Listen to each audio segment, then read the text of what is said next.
Okay, so let's start from here. The last time, which was a while ago, we started in the Aruch HaShulchan on Siman Tafresh Yud Bet, and in the Shir, which I finally got uploaded, is talking about that with Michael Schwartz. The upload time here takes a very long time. But in that Shir, I talked a lot about the contrasting methodology of the Mishnah Brura to the Aruch HaShulchan. And today, I think what we'll do, let's continue today in the Aruch HaShulchan. I don't know that we have to, I don't know that I'm going to go through the whole Siman. At this point, I want to go through some more just to show you a little bit more about these differences between the Aruch HaShulchan and the Mishnah Brura, where, as I've said before, the halacha will mostly come out as the same, right? But their approaches are very different. So we see the Aruch HaShulchan is very much based on it's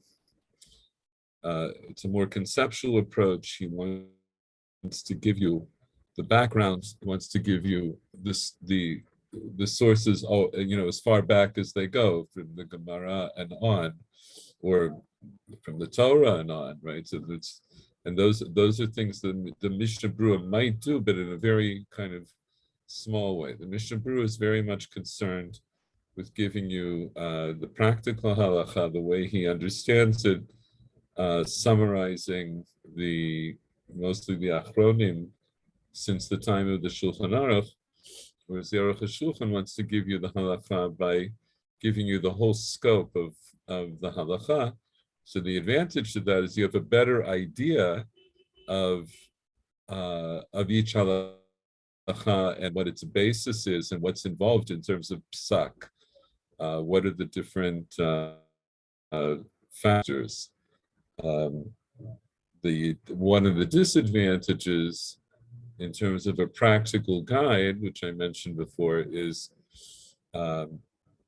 you can't open up the Aruch HaShulchan and right away put your finger on his psak, because he will inevitably have a discussion, sometimes longer, sometimes shorter, but his numbering of his seifim do not parallel the Shulchan Aruch itself.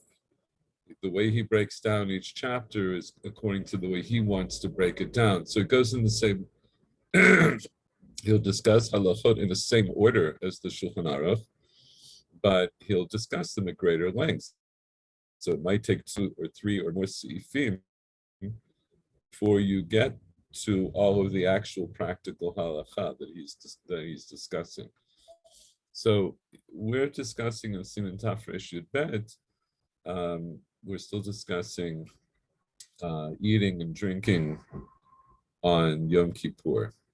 So let's continue. Without further ado, let's continue. Seif Hey. So if you eat an achila gasa, so what's an achila gasa? Kigon שבערב יום הכיפורים סמוך לחשיכה אכל הרבה והוא שבע ומלא, ואחר כך כשתחשך אכל והביא אכילה גסה. So in other words, we have this idea that on Yom Kippur, if you eat an achila gasa, literally a fat meal or fat eating, and meaning like in modern parlance, we'd say like you stuff yourself. So if you stuff yourself on Yom Kippur, you're patur, because at some point you're eating beyond the capacity that you have to eat and feel comfortable. So you can be full, right? Like we did at the Seder. You're supposed to eat the Korban Pesach al Hasova. Right, and so nowadays we don't have the Korban Pesach, so that's when we eat the Afikoman, and we also supposed to eat a matzah for the matzah and a matzah for the keneged the Korban Pesach that we don't have, and you eat that al hasova. You're supposed to eat it after you're already full. But let's say if you're full and you're really full and you're even more full than that, and if somebody makes you eat any more, it's going to be more torture than delight. So that's an achila gasas. Of course, the question is, how do you ever get to that point on Yom Kippur? Because the minute you eat a kagogreris, you're already chayav. So what does it mean if you eat lagasa on Yom Kippur that you're patur? How could you be patur? You already ate before that. You're already chayav. So as we saw this also in the Mishnah Berurah, that means that you ate a lot in your Suda Mafseket. So you ate so much right before Yom Kippur that if you continue to eat now, it's going to be more than your capacity to eat. So for that you'll be patur, right? So and that's the scenario that he brings, right? So he says what would happen? It would be like an Erev Yom Kippur, close to darkness, and it was right before Yom Kippur. You ate a lot, and you were full and completely full. Sabah b'malei. You were satisfied, sated and full, and then it got dark, and then you continue to eat. So that's achila gasa. Vihi mazeket laguf. All right, it hurts your body to eat that much. So for that, you're patur mikaret. You're exempt from karet. Shenamar asher lo ti'uneh. Right, when it talks about eating on Yom Kippur, it says that anyone who doesn't afflict themselves on Yom Kippur will be chayav. V'adarabba b'achilazu hu mi'uneh.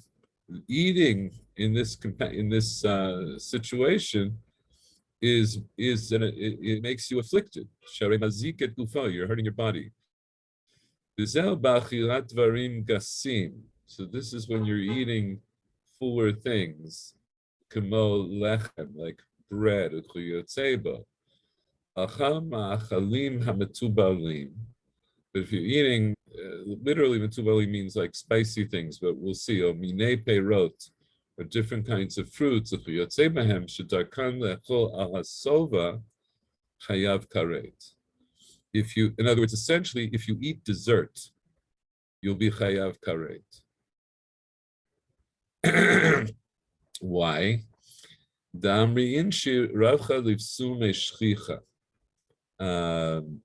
There's a saying from the Gemara in Eruvin, which fits into sayings we have, or at least concepts we have in English, right? You know, we always say there's always room for dessert, right? So you can be stuffed, but if there's still dessert, somehow you manage to eat dessert.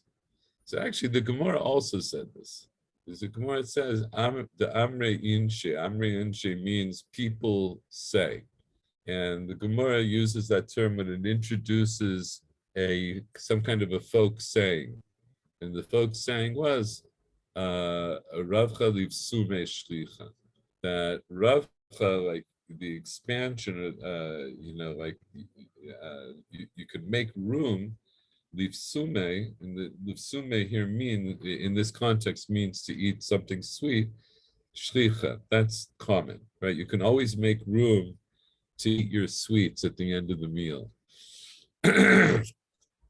So even if you're completely stuffed right before Yom Kippur, but then you have dessert on Yom Kippur, you will be chayav, right? Because even when you're completely stuffed, somehow on a normal day when it's not Yom Kippur, somehow people still manage to eat that last part of the meal. אמנם גם זהו דווקא כשאכל לשבעה, אבל לא אכל כל כך הרבה עד שהוא קץ במזונו. So all of this is talking about if you ate so much that you were really sated, right? You were really stuffed. But if you didn't eat that much until you would be disgusted by food, in that instance, then if any kind of food is too much, even like in other words, if you ate so much that you couldn't eat, literally could not eat another thing without making yourself really sick, then you would still be patur for any kind of food. Mishum de nafsho katzah b'chol min ma'achal, because your very being is put off by any kind of food. So he points out you can't give a particular shiur for this phenomenon.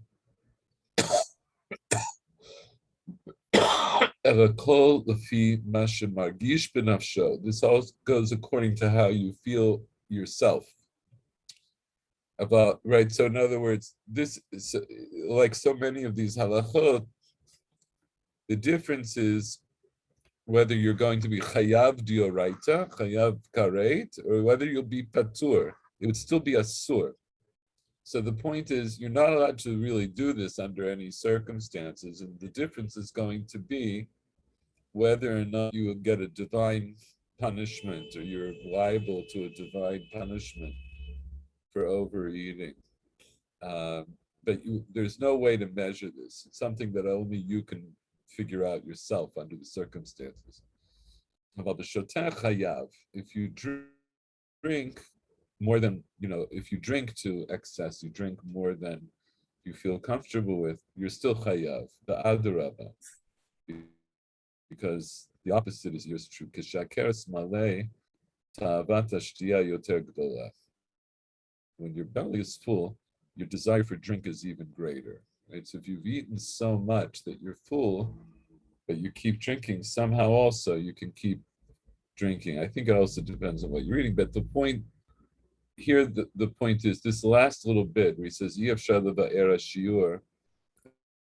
This is something we see here. We didn't see this in the Mishnah Berurah, but here he says on a practical level, I can't tell you how much this is. It's going to depend on you. So this is an interesting example. Let's go on. Getting benefit from eating and drinking is forbidden on Yom Kippurim.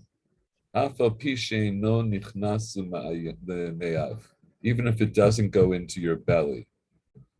So how does that work? If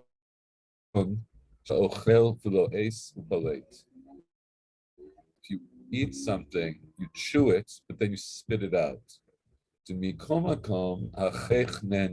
Because the palate still benefits, right? Still gets pleasure from that.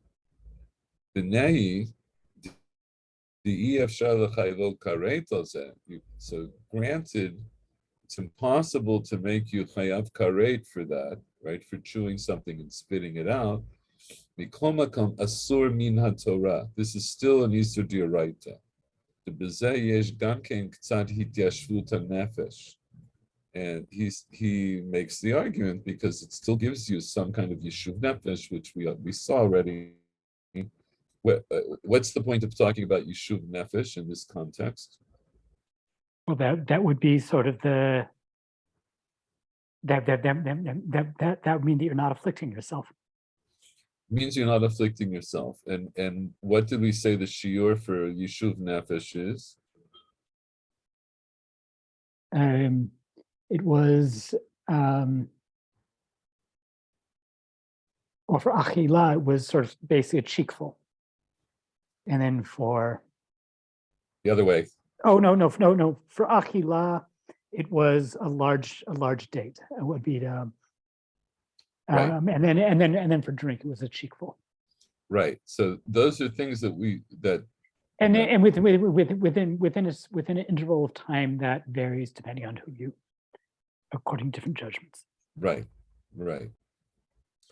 So the idea of yishuv hadat is important because the Gemara that we haven't yet gotten to, but we've seen quoted many times, is that these shiurim are different than shiurim of achila and shtiya in other areas of halakha, where usually achila is kezayit and usually drinking is revi'it, because here what the Torah is concerned about is inui nefesh, and the opposite of inui nefesh in this context is yishuv nefesh. Right, so you have inui nefesh, but you have the hityashvuta nefesh.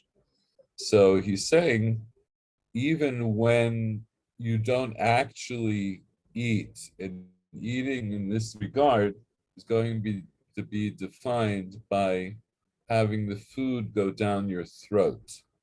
So even when you eat something and spit it out and it didn't go down your throat, he's saying you still get some yishuv hanefesh from just having food in your mouth and going through the motions of, the early part of eating right before you swallow. No. Okay, so would this apply to something that is mamash, not food? For example, chewing gum or chewing tobacco. Very good question. So he'll talk about that in a moment, as we will see.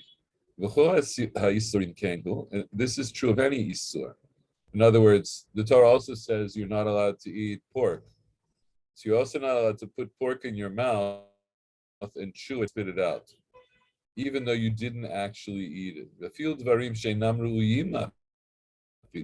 And even if you even if you put things in your mouth that are not really fit to be eaten, kigon, atzei besamim, the eitz matok, right? If you put in fragrant wood, or in other words, wood that might be used for spices. So think of like a cinnamon stick or a licorice stick, which is also something I have here, but cinnamon stick is more common. You're not allowed to put a cinnamon stick in your mouth and chew on it and then spit it out, or some kind of a sweet wood. Asur litom liflot. You're not allowed to taste it and spit it out. Aval mutar lahariach kol minei reach b'yom kippurim. But you are allowed to smell all kinds of smelling things on Yom Kippurim. So wait, before I go on, Michael Werner, what did you want to say? Go on. It doesn't. It's not a. Okay. So what you see from here is on Yom Kippur, he doesn't talk specifically about chewing gum, which was probably not that popular in Russia in the late 19th, early 20th century, but it's essentially the same. It's the same idea. And actually, some brands, it seems that at least in some parts of the world, sweet woods were used as chewing gum. Yeah, there's a long history to chewing gum. Sometimes it was gum, and sometimes it could have been people also obviously chew on leaves, right? Coca leaves is a good example. There are other things that people chew on that they don't eat and that are commonly done. So, but I'm just saying he doesn't mention chewing gum specifically, but it's the same idea. It's the same idea. You can't put something in your mouth to chew on it. So, by the way, but that is permitted on Tisha B'Av. The Shulchan Aruch elsewhere in Hilchos Tisha B'Av that says this you would be allowed to do on Tisha B'Av. You're not allowed to do it on Yom Kippur. What is the difference? So this would probably say something about the nature of the two fasts. Well, what's the difference between the nature of the two fasts? I mean, one is, there's. Why do you fast on Tisha B'Av, and why do you fast on Yom Kippur? Well, Tisha B'Av is both commemorative, both commemorates communal trauma, and maybe to forestall future trauma. I mean, it's an inauspicious day, whereas Yom Kippur is mamash for kapara.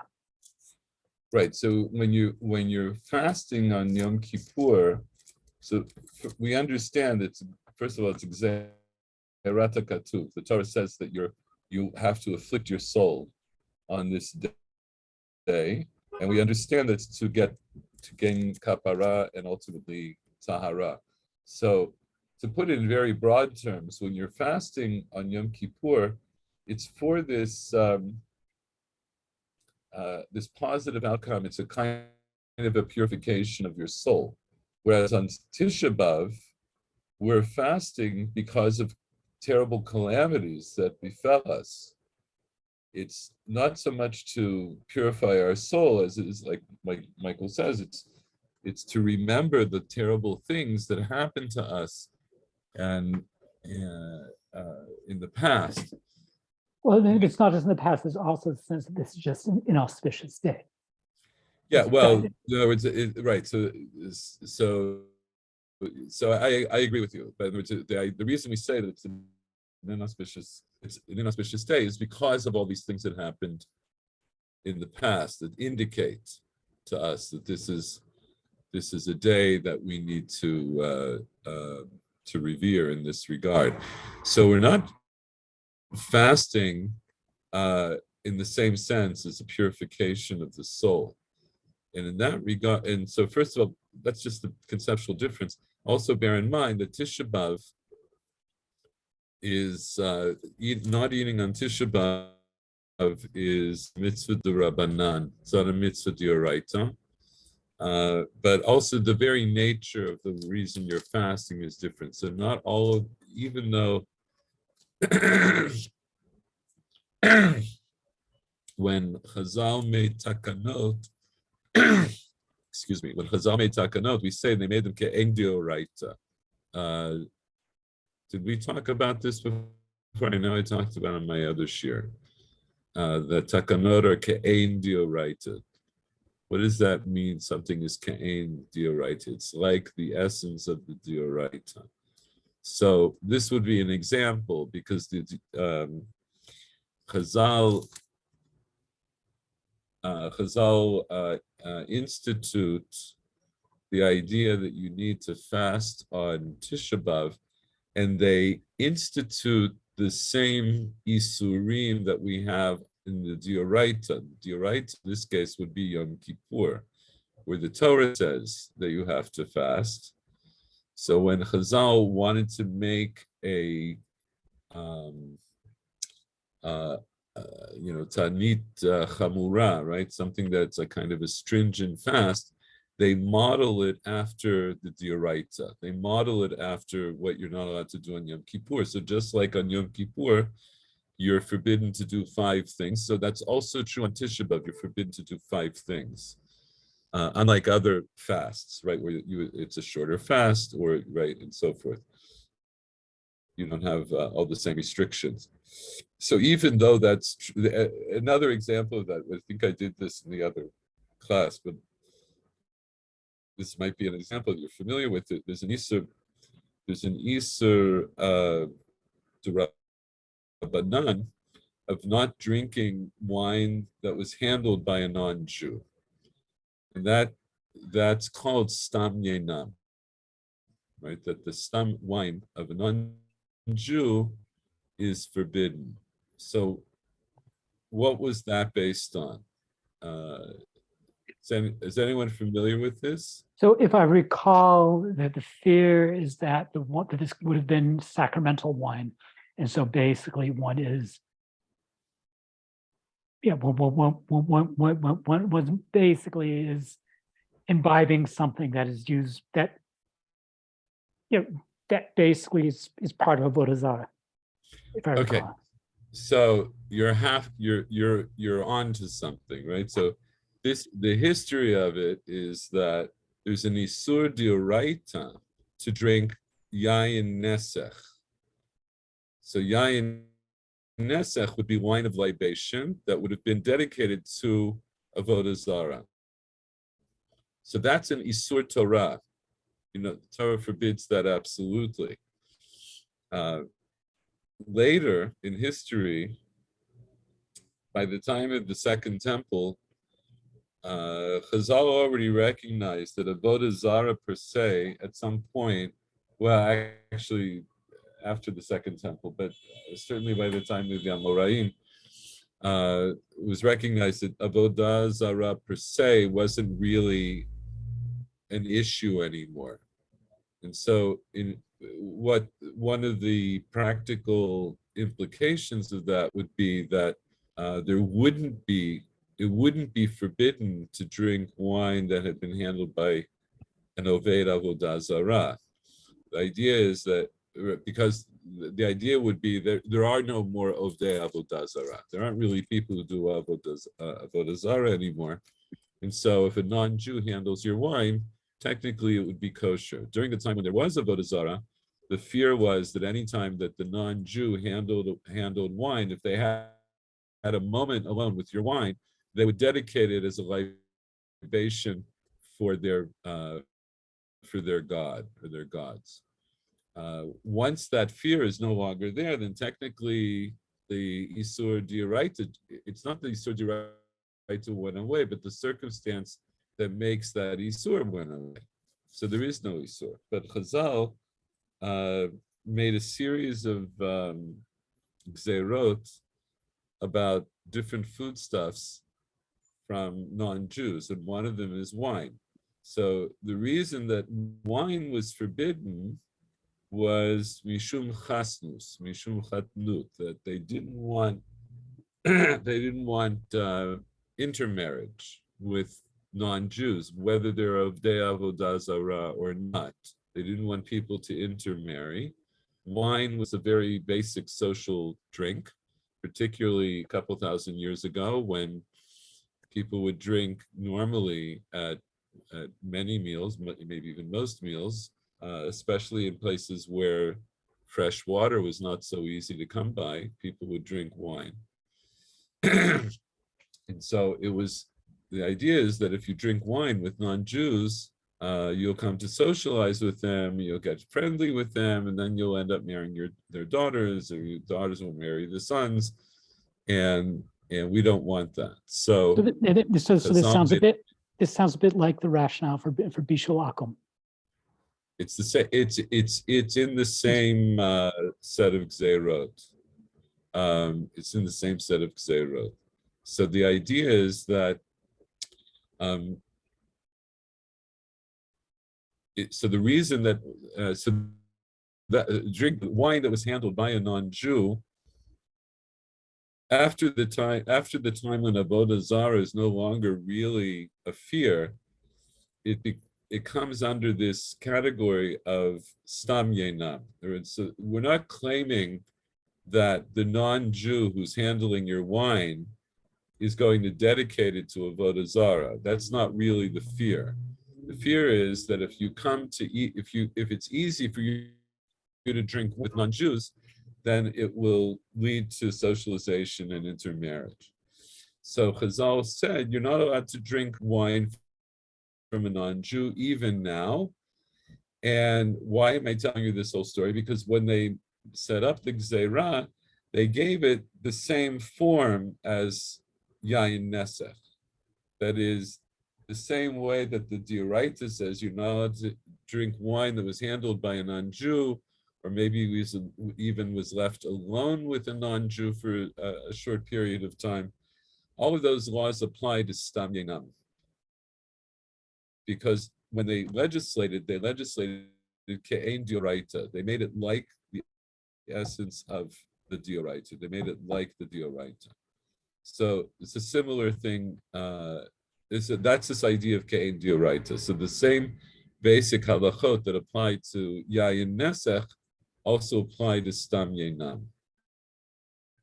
So in a similar way, all of the basic halachot that apply in Yom Kippur are going to apply on Tisha B'Av, but because so it's Ke'ein D'Oraita in a certain sense, but it's not entirely D'Oraita because it's an Isur D'Rabbanan, right? Eating on Tisha B'Av is an Isur D'Rabbanan. It's not an Isur D'Oraita. So there are more ways that you can be mekil, and also again the reasons differ. The reasons differ. So just like the reasons for not drinking Yayin Nesach are not precisely the same reasons as drinking Stam Yenam, so it's also true that fasting and doing the Inuyim on Yom Kippur are not precisely the same reason we do them on Tisha B'Av. It's a different thing, but nonetheless, the framework is the same. The framework of halacha remains the same. But because one's D'Oraita, one's D'Rabbanan, we're going to differentiate.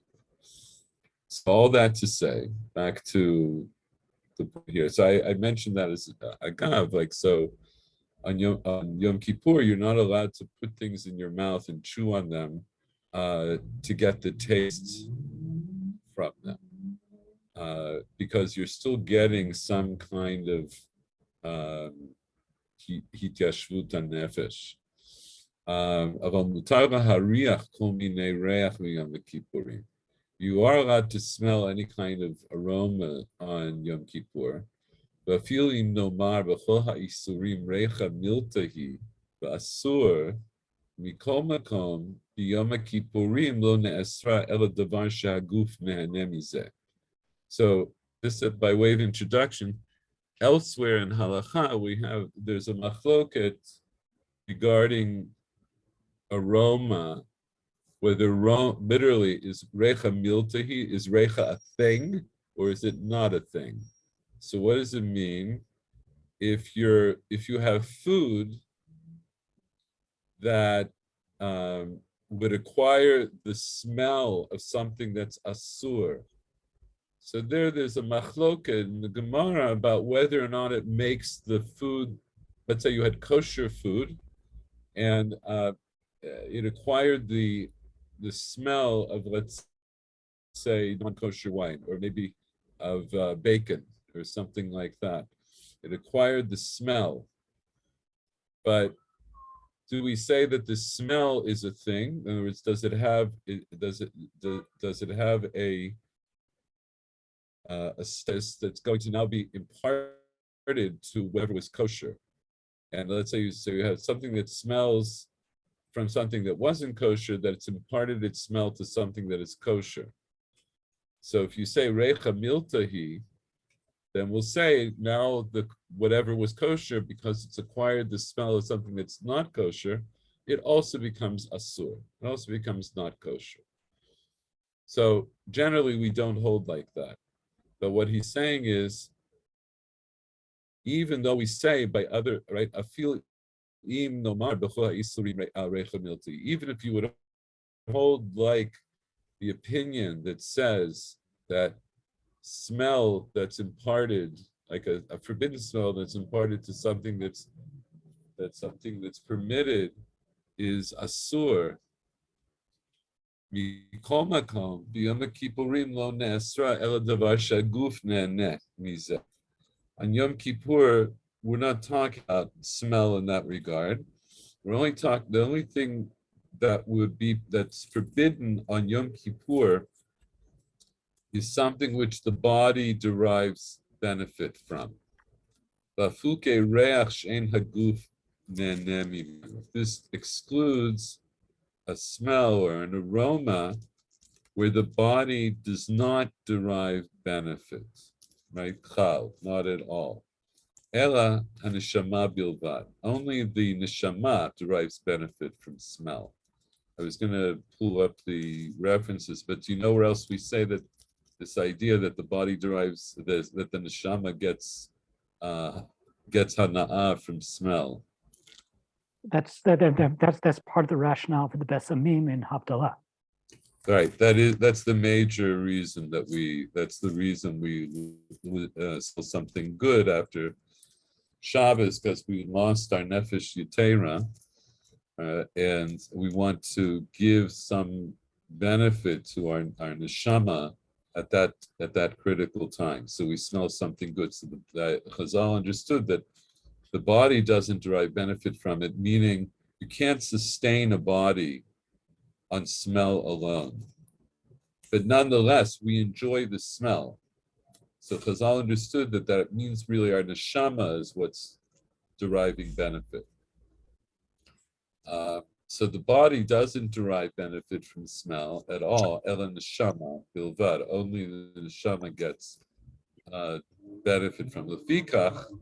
Lo ne'asra b'yom kippurim. Therefore, smelling something, meaning smelling something good, something pleasant smelling on Yom Kippur, is not forbidden. The other the opposite is true, or punkt verkehrt, as the Rebbe used to say. The opposite is true. Mitzvah the hariach b'yom kippurim. There's a mitzvah to smell something good on Yom Kippur, kedei lebalot mea brachot, in order to fill out saying 100 brachot. Rafuke sharei yisurin, shein laha neshama le'anot me'yisur. This is unlike other types of yisurim, where the neshama in the neshama le'anot me'yisur, a neshama should not derive benefit from other kinds of yisurim. Lekach bahem hareach asur imrecha milti. That's why in other things, in other words, so he's making a differentiation here, right? So when do we say if recha miltahi, then what we're concerned about that, when are we concerned about that regarding Isur, is when the recha comes from something that is asur for us to consume. So if the reach comes from something that we're not allowed to eat, then if that reach has a halachic status, and then the reach is imparted to something that we want to eat or that we're otherwise allowed to eat, if recha miltahi, then it will make that other thing not kosher. But here, we're not talking about smelling something which is inherently asur. I'm talking about smelling something on Yom Kippur when we're not allowed to give sustenance to our body, but we are allowed to give sustenance to our neshama. So you're allowed to smell something on Yom Kippur, and what does he mean? What does he mean? It's even a mitzvah to do it. It'll fill out the 100 brachot. What is he talking about? Well, we say a certain number. We expect to say 100 brachot in a day, and so when we're smelling, when we're smelling something, then we have an opportunity to say borei minei v'samim. Right, or whatever the particular. Say besamim or whatever. Yeah, right. Whatever it is, right? We have atzei besamim, anotein reach tov b'peirot, borei minei besamim. Because on Yom Kippur, we also have the problem on Shabbos, right? Because there is this idea you're supposed to say 100 brachot every day. But since on Shabbos, we don't say Shmona Esrei, which is really 19 brachot. In other words, on a normal day, you get 57 brachot right off the bat, because you're going to say Amida 3 times a day. But on Yom Kippur, even though we daven 5 times, but each time we're only doing 7 brachot. So we're missing a lot of brachot, right? So we're missing at least 21 brachot, 22 brachot.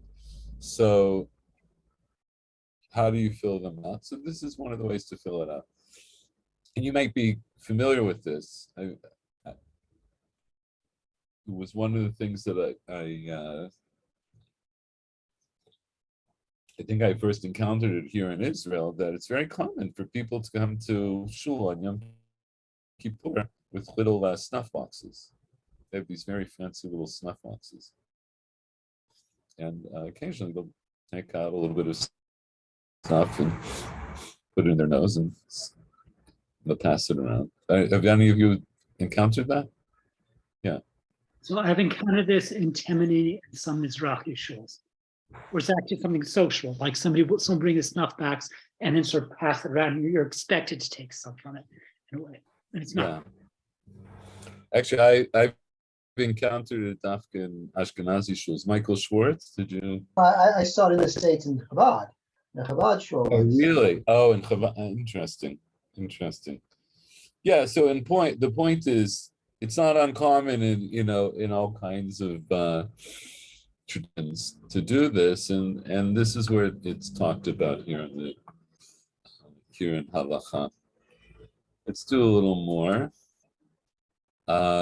Sif Zayin, Acha ochlim sheinam re'uyim lachilat adam.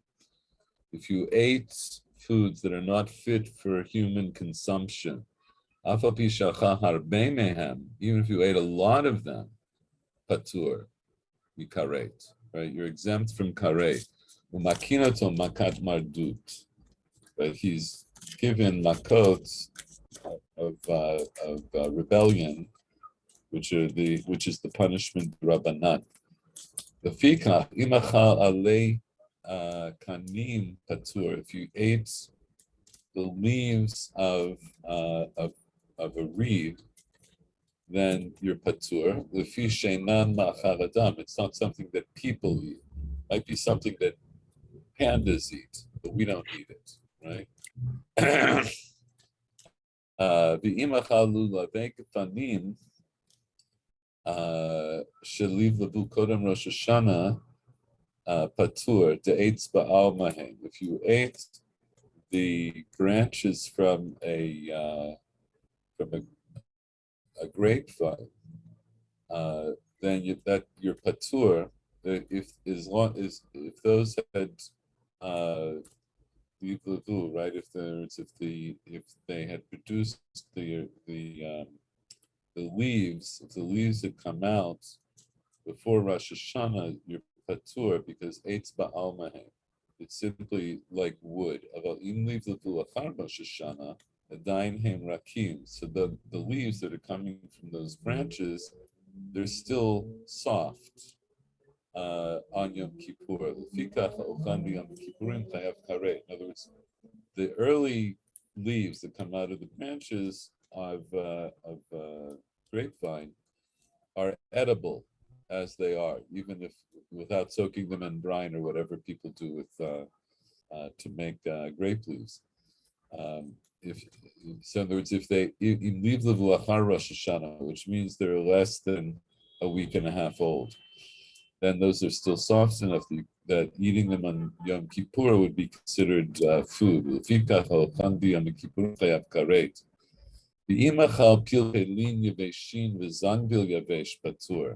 If you ate dried peppers or dried ginger, then you're patur. So these are things that are mentioned much earlier halachic sources. I think we saw in Shulchan Aruch. And the implication, at least to me, is that this is probably something that people did. Going back to this discussion of chewing gum, right? So maybe people didn't chew on chewing gum, but maybe they took a little piece of ginger and chewed on ginger, because it does impart a good taste and certain kinds of. I'm thinking here they're talking about sweet pepper. Certain kinds of sweet peppers, when they're dry, you could chew on them and they give you like a nice taste in your mouth. Or people may have used them, and I think I read this somewhere, that people might have used them to improve their breath, right? To give their breath a better smell. The fish right? So if you actually ate them on Yom Kippur, you would be patur because they're not really fit for eating. But if you eat them when they are still moist, then they are ra'u l'achila. If you ate salt or spices on Yom Kippur, you're patur. Sheinan b'nei achila. They're not things that people eat. In other words, so even though we saw elsewhere from the Gemara and also in Halacha that when you eat, we talked about this earlier in the Siman, if you eat, let's say, a piece of meat that was cooked with salt and spices, the salt and the spices are mitzaref to the shiur of the meat. But if you're eating the salt and the spices by themselves, they're not considered to be food unto themselves, to be over.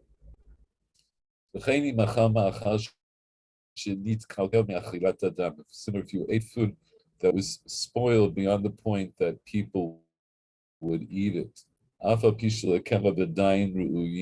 if it's something that a dog might still eat, you're patur mikaret.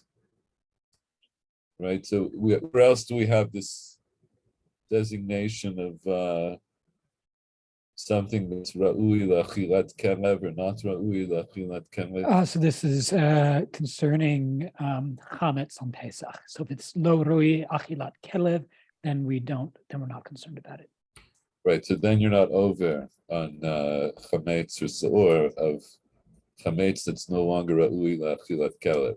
So he's saying that here, it doesn't have to be food that spoiled so much that even a dog would eat it. Even if a dog would eat it, but people wouldn't eat it, then you're patur for eating that on Yom Kippur.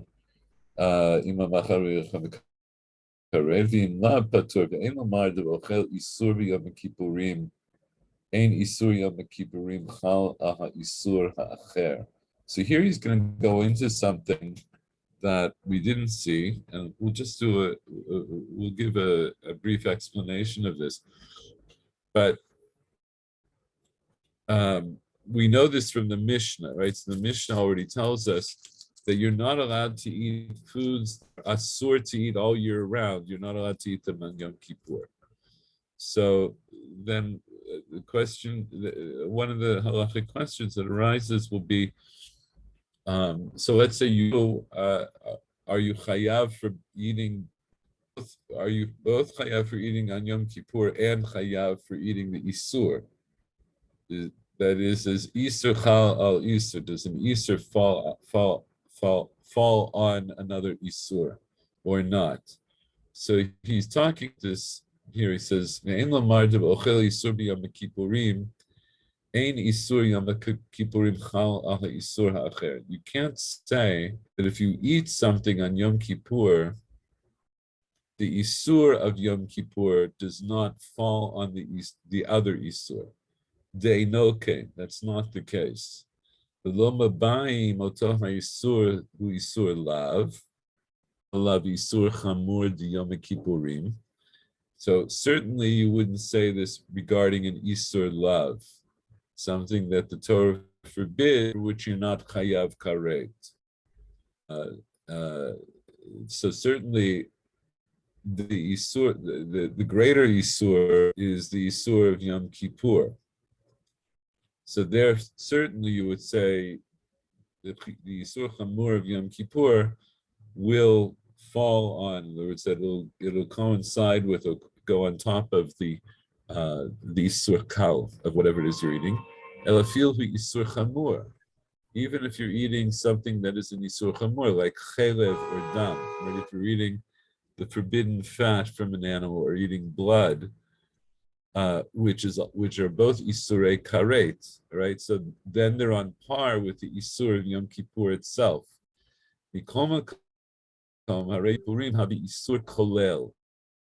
Eating on Yom Kippur is an isur kolel that can encompass other isurim. Shekolel gam kol hama'achalin, includes all kinds of foods. In other words, the defining point for eating for ma'achalim that are asur on Yom Kippur per se is what we see now. It's essentially that is fit for human consumption, whether or not it's asur for other reasons. Isur kolel chal v'lo amrina be'ein isur chal isur. Because Yom Kippurim is an isur kolel, it's an isur that can encompass other isurim. We don't say that isur does not fall on an isur. But devar ze muvor b'Rambam perek shishi mishkagot din dalid ayin sham, which we may take a look at in a moment. So I'm not sure if I understand the question here, because since eating on Yom Kippur is your hayav karet, so if you're eating other things that are on that level, then or even below that level, then of course it's redundant. It's like getting two death sentences. So Right. I'm not sure if I understand the question here. Like if Okay. karet, if you're hayav karet, you're hayav karet. It doesn't matter where you've got whether it's on one count or two counts. Well, let me explain this better by using the Rambam. Hold on a second.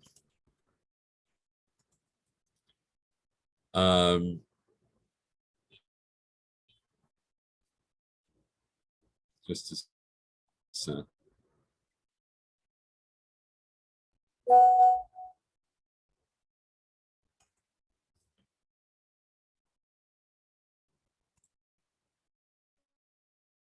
In order to explain, you know what, I could just look at Halacha Dal a bit. I think what we'll do, this will take us to the end of this year. Let's take a moment and try to end this on a more basic level, because it's a new concept and it's worth fleshing this out. So here the Rambam in Hilchot Shgagot Perek Shishi.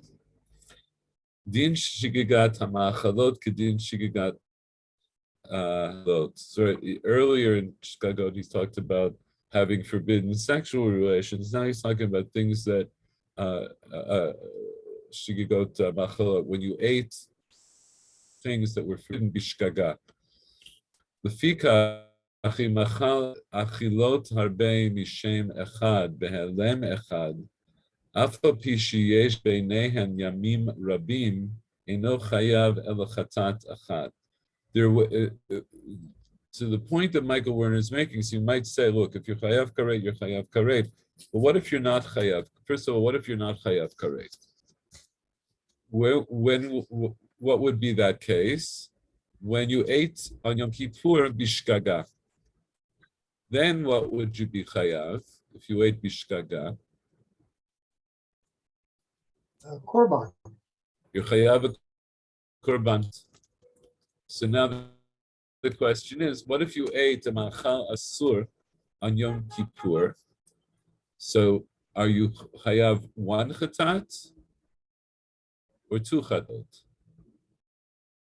for eating one thing? So let's see how the Rambam explains all of this. So if you ate many eatings, right? You ate many times mishem echad, from one category of forbidden foods, behelem echad, in one unconscious state. Afal pi sheyesh beinehen yamim rabim, even if they were many days. Eino chayav el chatat echad. You're only chayav one chatat. Ketzad, what's an example? Achal chelev hayom, v'achal chelev lemachar, v'chelev lemachar, behelem echad. Afal pi shehein b'shoshat hamchuyin. If you ate chelev, right, which is the forbidden fat from the animal, if you ate chelev 3 days in a row, or weren't in a row, on 3 different days, but they were all in one unconscious act, meaning, just to flesh that out a little bit more, maybe somebody was serving you, maybe you went to a kosher restaurant and you assumed that everything there was kosher, but in fact, they were serving you chelev. Because you can't distinguish chelev once it's out of the animal. It's not so easy to distinguish. So maybe you're eating this chelev, all the thinking that what you're eating is kosher. Even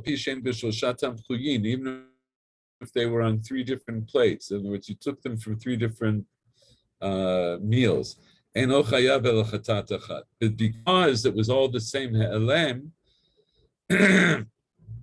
same unconscious act, you're only chayav one chatat.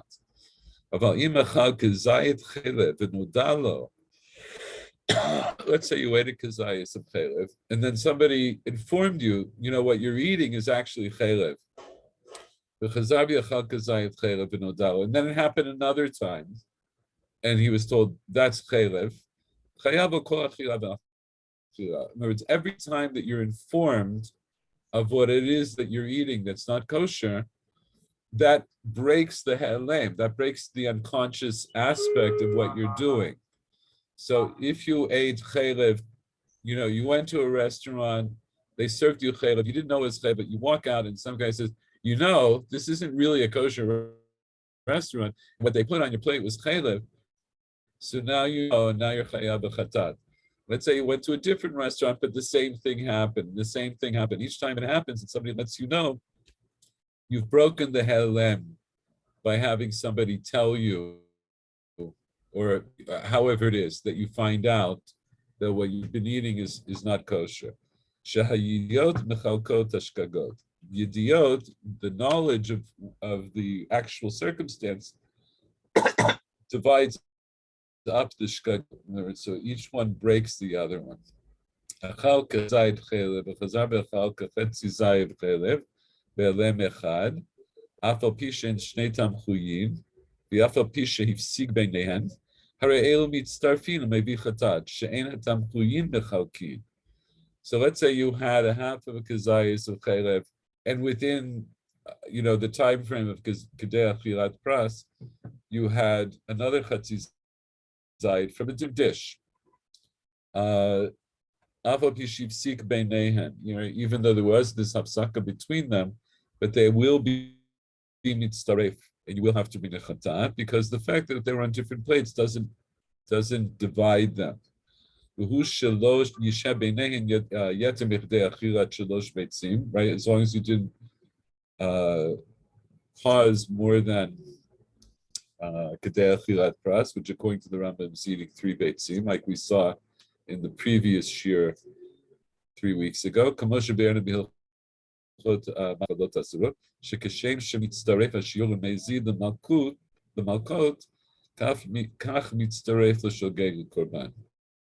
The same way that a shiur is that shiur, the shiur will combine from different chatzi shiurim. When you're doing it b'mezid to get malkot, so the chatzi shiur is also mitzaref when you're shogeg to obligate you to bring a korban chatat. Then he gives other examples. Achal notam michamisha zvachim kazait mikol zebach behelem echad af pakishachan chamisha tamchuyin eno chayav elchatat achat. So he brings another example of something that's a sur. You're not allowed to eat notar, right? You're not allowed to eat meat that was left over from a given korban, whatever time for eating that korban is. So let's say the korban Pesach, if you eat the korban Pesach after Avot HaShachar, or according to Rabbi Yazar ben Asar, if you eat it after midnight, but if you eat it after the time when it's no longer permitted to eat, then it's notar. Notar. And if you ate a kazai, so let's say it was the morning after Pesach, and you go around and there's still pieces of the korban Pesach at different chaburot. You ate a kazait from here, and a kazait from there, and a kazait from here, and a kazait from there. Even if you ate them from different tamchuyin, eno chayav elchatat achat. Shekulan shem echad hem. Right, so he's defining what he means by shem echad, which I translated as being of the same category or the same classification. They're classified in the same way. The fact that you got them from different tamchuyin is not mechalek. The gufei hazvachim einan mechalkin.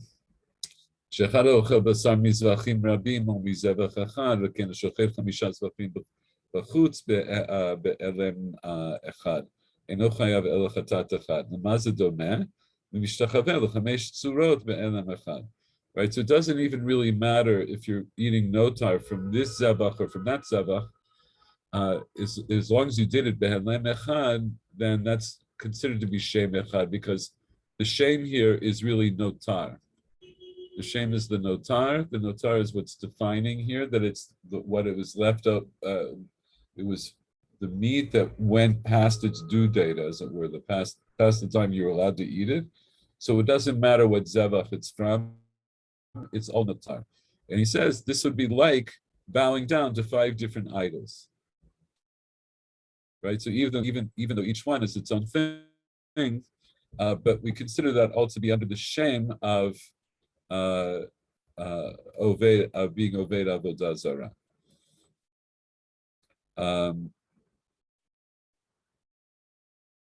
Right, so he brings another example. He keys dam lebehemto. If you let blood out of your behemah, and you took it in 2 cups, and you drank them both in the same unconscious act, you only bring 1 chatan. All right, so these are general examples. Now he says, "Haochel machalot harbe mishemot harbe behel echad chayav al kol shem b'shem." So what if you have several different foods that you're not allowed to eat, but each of them is under a different classification as a ma'achal asur?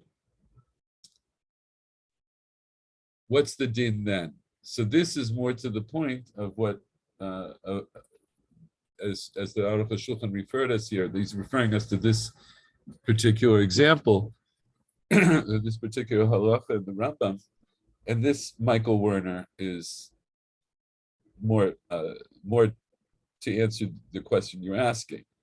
So each of the things that you're eating is classified under a different isur. Ketzad, kigon, shachal chelev b'dam b'notar upigul, kazait mikol echad v'echad, behelem echad, mevi arba chataot.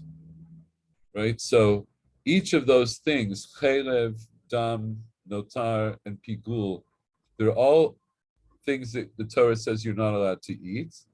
They all have the same chiyuv. They're all chiyuvei karet. But the Torah classifies them as different things. They have different classifications. One is pikul, one is chelev, one is dam, one is notar. They're each different. So if you ate behelem echad, in one unconscious act, you ate a kazayit from each one of these things, you have to bring 4 chataot. So we don't say that it's all the same thing because they're all things that the Torah forbade. We don't say that. We say that each of them were things that the Torah forbade individually.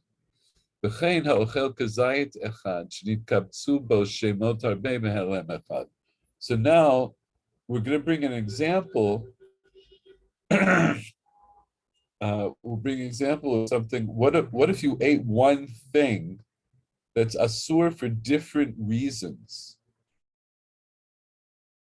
Ochel kazayit echad shenitkabbtzu bo shemot harbe behelem echad. Im nitkabtzu beisur mosif o beisur kolel o beisur bat achad, chayav al kol shem v'shem. We actually touched on this question of Yisur Kolel, or we didn't.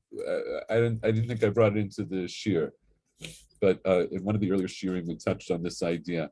Yisur Mosif or Yisur Kolel. But let's. I'm going to skip to the example. The fikach hatamei shachal kazayad chelev notar b'yoma kippurim. So this is an extreme example. What if on Yom Kippur you're not allowed to get anything at all, right? So if you ate on Yom Kippur, but what did you eat? You ate a kazayit of chelev, which you're not allowed to eat unto itself, even if it came from an animal, a kosher animal that was slaughtered kosher. You're not allowed to eat chelev. But what if it came from a zevach that was slaughtered kosher, and now the whole zevach is notar, right? It's past its date. So if you ate a kazayit of chelev, notar, and you yourself were tamei, and as a person who's tamei, you're not allowed to eat any zevach, even the notar, you're not allowed to eat. So there are 4 isurim here. That you as a tamei person eating something from a zebach is asur, because you're not allowed to eat kadashim. No, whether you're tamei or tahor, you're not allowed to eat chelev, you're not allowed to eat notar, and you're not allowed to eat on Yom Kippur. So what do? You have to bring 4 chataot, be'asham. Chatat echad mishum tamei, shachal kodesh, echad mishum ochel chelev, echad mishum ochel notar, echad mishum Yom Kippurim, v'hu sheyitztaref ochel acher im kazayit ze ad sheyashlimu lekikotevet. When we talk about eating on Yom Kippurim, so it's not enough just to eat a kazayit. So you would have had to eat a kikotevet, either this piece of chelev that's notar, or if you ate a little bit more of something else. Maybe asham vadai l'mi'ila. You have to bring an asham for the mi'ila. Sharei ne'neh mina hekdesh bishkaga. So if you're familiar, right, the Isur of mi'ila says that you're not allowed to gain personal, you're not allowed to get pleasure or benefit from something that's kodesh. And if you did that b'shogeg, you have to bring an asham vadai from mi'ila, right? So you can eat one little piece of chaylev and be chayav 4 things. So what we see from here is that Yom Kippur is an Isur Kolel. So that is, it's an Isur that can subsume other Isurim. Otherwise, I might say, like what Michael Werner asked before, right? Why didn't I just say, look, it doesn't matter how many Isurim you get, because you have the Isur Chamur of Yom Kippur, where you're Chayav Karet. So if you ate other things for which you're Chayav Karet, what does it matter? So the point is, the nafka, so there's a conceptual difference, but the halachic difference is, what if it b'shogeg, behelem mechad? So then you would have to bring, for doing one act of eating, you would have to bring 4 chataot. Plus, in the case that we have here, an asham badai. Everybody's falling asleep, so I don't want to push this too far, but it's an important concept. Let me just finish reading the end of the Aruch HaShulchan here and we'll stop. So he says, Davar ze mehuar b'Rambam, b'perek shishi shkagot din arba ayin shava'or sham da'ochel v'shoteh b'yom kippurim b'shogeg be'elem echad eno chayav el chatat echad. He also explains there that if you eat and drink on Yom Kippur b'shogeg, with one unconscious act, you're only chayav 1 chatat, and this we already learned when we learned the Mishnah. So even though the shiurim of achila and shtiyah don't combine, but the isur of achila, the isur of shtiyah is one shame. It's one classification. So if you ate a shiur and you drank a shiur, you would only bring one on Yom Kippur. You would only bring 1 chatat. Chayav shnei chatot, right? Because the shame of Achila on Yom Kippur is not the same as the shame of Melacha on Yom Kippur. Bod mevuar sham b'perek shlishi d'chayavei hataot v'hashemot shavar alein Yom Kippurim lavi achar Yom Kippurim aber chayavei hashemot tluyin shavar alein Yom Kippurim pturin ayin sham. We'll leave this last part for when we talk about this more. This has to do with the nature of Yom Kippur and what Yom Kippur is chaper for. So we'll leave that as a separate issue.